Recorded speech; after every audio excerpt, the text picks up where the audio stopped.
여러분 안녕하세요. 이번 시간에는 소진공 정책자금 7월 직접 대출 가운데 두 번째 시간으로 일시적 경혜로 자금에 대한 신청 안내 자료를 여러분과 함께 살펴보는 시간을 갖도록 하겠습니다. 안내 자료를 살펴보기 전에 소진공 홈피에 가서 직접 대출 접수 일정 안내를 잠깐 보고 오도록 하겠습니다. 바로 이 화면인데요. 이 화면은 소진공 정책자금 홈피가 되겠습니다. 자, 여기에 직접 대출 접수 일정이 나와 있는데요. 혁신성장 촉진자금과 일시적 경혜로 자금이 있고요. 나머지 자금에 대해서는 상시 접수로 전환이 됐습니다. 그래서 제가 혁신성장 촉진자금에 대해서는 동영상을 이미 올려드렸고요. 이번 시간에는 일시적 경혜로 자금입니다. 그래서 접수 일정을 보면 7월 1일 화요일 오전 10시부터 7월 7일 오후 6시까지 이렇게 진행이 되는데요. 예산 소진 상황에 따라서 조기 마감될 수가 있습니다. 그래서 조기 마감이 될 확률이 굉장히 높기 때문에 7월 1일 화요일 오전 10시가 되면 접수 당일에 바로 접수를 하시는 게 좋을 것 같습니다. 금리를 한번 살펴보면요. 금리가 지금 일시적 경영회로 자금의 금리가 기준금리입니다. 2.79%가 나와 있습니다. 그래서 가산금리 없고요. 2.79% 이렇게 되어 있는데 요거는 2분기 기준입니다. 그래서 3분기가 되면 여기 2분기죠. 2분기 이렇게 정책자금이 되어 있는데 이게 7월부터는 이제 3분기에 해당되기 때문에 이 금리가 다소 내려갈 확률도 없지 않아 있다고 생각할 수가 있습니다. 자, 그러면 일시적 경영애로 자금에 대해서 살펴보도록 하겠습니다. 우선 이 자금을 신청하기 전에 유의사항이 있습니다. 여러분 사업계획서 필수로 작성을 하셔야 됩니다. 이 사업계획서는 기업 현황과 사업계획인데요. 이 내용에 대해서는 제가 여기 이전에 만들어 놓은 동영상이 있습니다. 여기에 링크를 걸어 놓을 테니까 다시 한번 시청을 하시면 많은 도움이 될 거라고 생각을 하고요. 그 다음에 모든 분들에게 대출을 해드리는 게 아니라 여러분들 사업장에 사업성 평가를 합니다. 필요할 경우에는 현장 실사도 합니다. 그래서 일정 기준 이상인 기업을 대상으로 대출이라든지 그리고 대출 금액이 결정이 되기 때문에 일정 기준에 미달하는 경우에 대출이 안 될 수 있다는 거 유념하시기 바랍니다. 자, 그래서 일시적 경영애로 자금은 말 그대로 일시적으로 경영애로를 겪는 그런 분들에 대해서 운전자금을 지원하는 겁니다. 그러면 어떤 분들이냐? 여기에 보면 지역경제 위기가 우려되는 지역이 있습니다. 이 지역에 소재했거나 인접한 지역에 계시는 분들, 그런 분들은 일시적 경영애로를 겪겠죠. 이런 분들에 대해서 운전자금을 지원하는 겁니다. 또는 감염병인데요. 금년 들어서 이 감염병은 제가 매스컴을 통해서 별로 들어본 게 없는 것 같습니다. 그래서 지역경제 위기가 우려되는 지역에 해당되시는 분들, 이런 분들이 혜택을 볼 수 있을 것 같습니다. 그래서 그러면 이 위기가 우려되는 지역은 어디냐? 같이 한번 살펴보도록 하겠습니다. 먼저 지역부터 보도록 하겠습니다.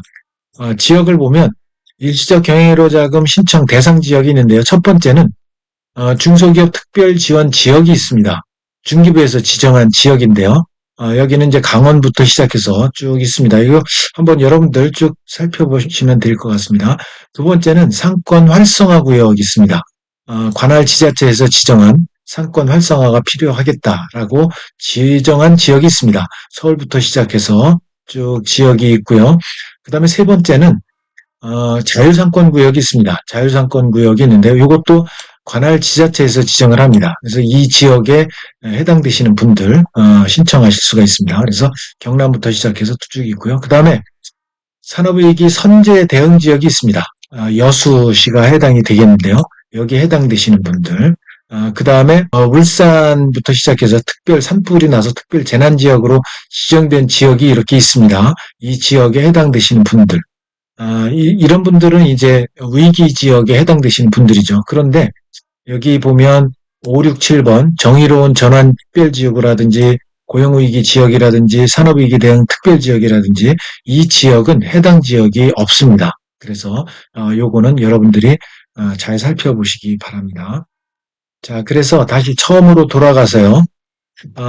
보면 이제 이런 지역에 해당되시는 분들, 그래서 일시적 경혜로를 겪는 분들, 운전자금을 지원하는데요. 신청 대상이 있습니다.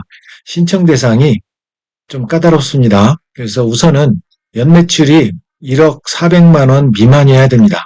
연매출이 1억 400만 원 이상이 되면 신청 대상에서 제외가 됩니다. 국세청 신고 매출의 기준입니다. 그리고 두 번째는 업력이 7년 미만이 돼야 됩니다. 7년 미만. 그래서 개인 같은 경우는 사업자 등록 증명상 개업일 기준이고요. 법인은 회사 성립일로부터 대출 신청일 기준이 되겠습니다. 그 다음에 세 번째, 요게 이제 중요한 거죠. 일시적 경영예로 사유가 있어야 되는 거죠. 그래서 일시적 경영예로 사유가 있어야 되는데, 우선은 매출 감소 확인이 필요한 부분이 있을 거고, 확인이 예외되는 그런 부분이 있습니다. 그래서 매출 감소 확인이나 예외가 이렇게 나누어서 되었고 있는데, 매출 감소 확인은 다음 각 호의 하나에 해당하면서 매출이 10% 이상 감소가 돼야 됩니다. 감소가 돼야 됩니다. 그런 분들은 매출 감소 확인이 필요한 분들입니다. 자, 그래서 여기 보면 매출 감소 확인이 필요한 분들은 앞서 제가 위기 지역 말씀을 드렸죠. 위기 지역 말씀을 드렸는데 거기에 인접한 지역에 소재한 소상공인들 이런 분들이 매출 감소 확인이 필요한 소상공인들이 되겠습니다. 그러면 매출 감소 확인 예외가 되는 분들은 인접이 아니라 여기에 직접 소재한 소상공인들은 매출 감소 확인 예외가 되겠습니다. 자, 그렇게 인지하시고요. 그래서 어쨌든 매출 감소 확인 필요한 부분들은 감염병 확산에 따른 영업 피해가 있다고 인정되는 소상공인, 그리고 두 번째는 좀 전에 말씀드린 대로 특별 지원 지역, 인접한 지역에 소재한 소상공인, 상권 활성화 구역, 자율상권 구역, 인접한 구역에 소재한 소상공인, 산업위기 선제 대응 지역, 여기 여수시라고 했죠. 여수 지역에 소재한 소상공인. 요거는 이제 소재한 소상공인도 매출 감소 확인이 필요하네요. 소재한 소상공인. 그 다음에 일회용품, 대체품 제조 소상공인이라든지 뭐 불공정 거래 피해 관련 분쟁 조정을 진행 중인 소상공인, 그리고 최근 6개월 이내 주요 거래처 폐업 부도로 피해가 있다고 인정되는 소상공인, 이런 것들. 요건 이제 매출, 요것도 좀 까다롭습니다. 매출액의 30% 이상을 차지하는 거래처라야 됩니다.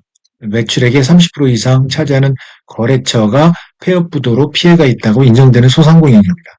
그러니까 매출액의 30%가 안 되면 주요 거래처 폐업 부도로 피해가 있다고 인정받기가 좀 어렵다는 그런 내용이 되겠습니다. 그리고 앞서 말씀드린 산불 피해 특별 재난 지역, 여기에 소재 중이고 재해 중소기업 확인증 발급 대상이 아닌 소상공인, 이런 분들이 이제 해당되는 겁니다. 기타 이제 지원이 필요하다고 인정되는 분들. 자, 매출 감소 확인 방법과 매출 감소 확인 방법, 요거에 대해서는 여러분들 예전에 제가 동영상을 통해서 말씀을 드렸기 때문에 생략을 하겠습니다. 이거 읽어보시면 될 것 같고요. 자, 그 다음에 두 번째, 매출 감소 확인 예외가 있습니다. 예외는 직접 그 지역에 소재한 소상공인이라고 앞서 말씀을 드렸습니다. 그래서 요 직접 소재한 소상공인, 그런데 고용위기 지역이나 산업위기 대응 특별지역은 해당 지역이 없습니다. 이번에 해당 지역이 없고요. 그 다음에 중소기업 특별지원 지역에 소재한 소상공인, 그죠? 예외는 소재한 소상공인입니다. 그리고 상권 활성화구역, 자율상권구역 소재한 소상공인, 그죠? 정의로운 전원 특별지구 소재한, 정의로운 전원 특별지구는 해당 지역 없습니다. 이번에 없습니다. 그 다음에 이게 또 중요한데요. 최근 6개월 이내 주요 재료비 단가가 15% 이상 상승한 소상공인입니다.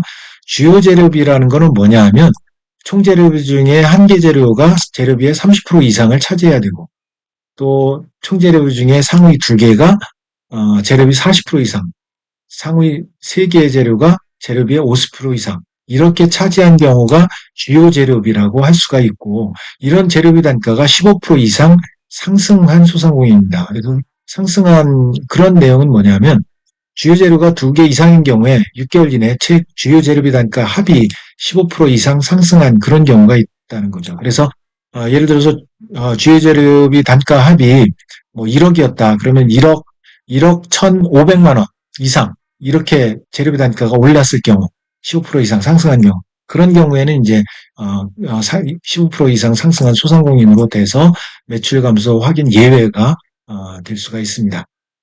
자, 기타 중기부 장관 지원이 필요하다고 인정되는 사유가 되겠고요. 자, 나머지는 여러분들 이제 읽어보시면 될 것 같고, 그래서 자금 용도는 운전자금을 지원해 드립니다. 운전자금을 지원해 드리고요. 그 다음에 대출금리는 정책자금 기준금리입니다. 그래서 2.79%, 그래서 2분기가 3분기로 아직 이제 공시는 되지 않았는데요. 현재는 2.79%포인트입니다. 그리고 우대금리 적용해 드립니다. 유형별 0.1%포인트, 최대 0.4%포인트까지 이렇게 금리 우대 지원을 하니까요. 이거 잘 읽어보시고 우대금리 적용 받으시면 좋겠습니다. 대출기간 2년 거치 3년 분할 상환 5년입니다. 그리고 한도는 7천만 원까지 이렇게 동일 기업당 7천만 원 이내에서 여러분들 지원을 해드립니다.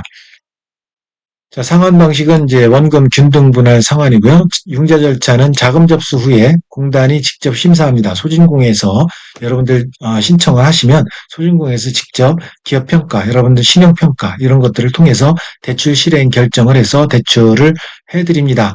보통상 1개월 정도 남짓 걸리니까요. 신청하시고 느긋하게 기다리셔야 될 것 같습니다. 신청 방법은 소상공인 정책자금 사이트 온라인 신청입니다. 바로 앞서 보여드린 이 화면이 되겠는데요. 소상공인 정책자금이라고 네이버나 구글 검색창에서 치시면 이 화면이 나옵니다. 그래서 여기에서 7월 1일이 되면 여기에 배너가 뜰 겁니다. 그래서 일시적 경영회로 자금 신청하기가 나오면 그걸 클릭해서 신청을 하시면 되겠습니다. 자, 그 다음에 또 여러분 디지털 소외 소상공인 같은 경우는 센터에서 또 방문 접수도 가능하니까요. 이거 유념하시기 바랍니다. 약정 방법 전자약정입니다. 온라인으로 신청하시고 전자약정 온라인으로 약정을 합니다. 법인 같은 경우는 대면 약정입니다. 반드시 이제 센터에 가셔서 약정을 하셔야 된다 그 얘기입니다. 자, 신청 기간 7월 1일 화요일 10시부터 7월 7일 저녁 6시까지인데요. 예산 소진 시 조기 마감이 된다는 거 유념하시기 바랍니다. 그래서 7월 1일 접수 당일에 바로 신청하시면 좋겠습니다. 미리 제출 서류 준비하셨다가 바로 접수하시면 좋겠습니다. 자, 대출 신청시 유의사항부터 또 여기 보면 이제 대출 제한사항도 있고요. 제출 서류 뭐 이런 것들이 있습니다. 대출 제한사항. 요거 누차 제가 말씀을 드린 부분이 있습니다. 요거 읽어보시면 될 것 같고요. 그리고 제출 서류. 요것도 이제 제가 누차 말씀을 드렸습니다. 요거 읽어보시고 잘 준비하셔서 접수 당일에 시작 당일에 바로 접수를 하셨으면 좋겠습니다. 여러분 의문 나는 사항이나 잘 모르는 부분은 댓글 달아주시면 제가 바로 대응해서 여러분들에게 답을 해드리도록 하겠습니다. 그래서 이렇게 앞서 말씀드린 신청 대상 지역이 있고요. 자, 그래서 여기까지 하겠습니다. 간단하게 여러분들에게 일시적 경영회로 자금에 대해서 직접 대출 그리고 이 직접 대출 일시적 경영회로 자금이 대리대출도 있습니다. 그래서 그 대리대출과 차이점은 제가 대리대출 설명드릴 때 또 말씀을 드리도록 하겠습니다. 자, 여기까지 하겠습니다. 내용이 마음에 들었다면 구독, 좋아요, 알람 설정까지 부탁드리겠습니다. 여러분 감사합니다.